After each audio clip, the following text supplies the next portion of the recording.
ఇంకా ఏంది తెలివి తక్కువ మాటలు. తెలిసా తెలియకనా డిపిఆర్లకు సంబంధించి కూడా వాస్తవానికి 19,000 అంచనా విలువ అనేది సీతమ్మ సాగర్ ప్రాజెక్టుది. దాంట్లో సీతారామ లిఫ్ట్ కాంపోనెంట్ కలిపే ఉంది. మొత్తం 280 మెగావాట్ల హైడ్రో పవర్ ప్లాంట్ కూడా దాంట్లోనే కలిసి ఉంది. అన్ని కలిపి సీతమ్మ సాగర్ ప్రాజెక్టు, ఇందులో సీతారామ లిఫ్ట్ కాంపోనెంట్, సీతమ్మ సాగర్ బ్యారేజీ, 280 మెగావాట్ల హైడ్రో పవర్ ప్లాంటు అన్ని కలిసి. కానీ కావాలని అబద్ధాలు చెప్పి ప్రజల్ని పక్కదారి పట్టిద్దామని మీ హయాంలో చేసినట్టు 10 రెట్లు 15 రెట్లు మేము ఎక్కడ పెంచలే. ప్రారంభం కాకముందే పెంచుకుంటూ పోయినరు. మీకు అలవాటు. ఇక కమిషన్లు ఇచ్చుడు, కమిషన్లు తీసుకోవడం మీ దాంట్లో ఉన్న మంత్రులకి అలవాటు. దాంట్లో మీరు సిద్ధహస్తులు. అవసరమైన కాడ కమిషన్లు ఇచ్చుడు, అవకాశం వచ్చిన కాడ చుట్టుపట్టి కమిషన్లు గుంజుడు మీకు అలవాటు. మీ అలవాటునే కేసీఆర్ చేసిండేమో, హరీష్ రావు చేసిండేమో, కేటీఆర్ చేసిండేమో, జగదీశ్వర్ చేసిండేమో అని పచ్చకామెర్ల వ్యాధి ఉన్న రోగిలాగా ప్రవర్తిస్తున్నారు.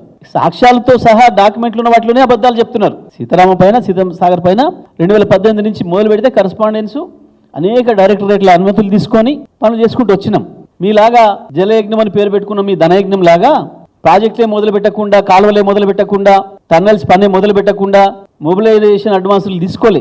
ప్రభుత్వ సొమ్మును కాంట్రాక్టర్లకు ఇచ్చి మొబిలైజేషన్ అడ్వాన్స్ పేరు మీద వాళ్ళకాంచెల్లి కమిషన్లు గుంజుకున్నది మీరు. కేసీఆర్ ఏ ఒక్కదాన్ని కూడా మొబిలైజేషన్ అడ్వాన్స్ పెట్టాలి 10 రూపాయలు కూడా. ఆ అలవాట్లు మీవి. అది మేమనడం కాదు, మీ మహారాష్ట్ర ముఖ్యమంత్రి రాసిండు ఉత్తరం. అసలు ప్రాజెక్టే లేకుండా మీరు కాలువలు మొదలు పెడుతున్నామని చెప్పి వార్తలు వస్తున్నాయి. 8-9 కోట్ల రూపాయలు ఖర్చు పెడుతున్నామని చెప్పేసి మీరు మాట్లాడినట్టుగా వార్తలు వస్తున్నాయి. మీరు నష్టపోతారు, ప్రజల సొమ్ము మట్టి పాలవుతుంది, మేము అనుమతి ఇవ్వము, తమిడిహట్టికి ఎట్టి బస్సులో మేము అనుమతి ఇవ్వము అని చెప్పి మీ ముఖ్యమంత్రి రాసిండు. మీకు కేవలం కమిషన్లకు కక్కుర్తి పడి ప్రాణహిత చెవెళ్ళ మొదలు పెట్టినామని చెప్పి ఒక ప్రాజెక్టుకు 16 చోట్ల ఫౌండేషన్ వేసిన చరిత్ర మీది.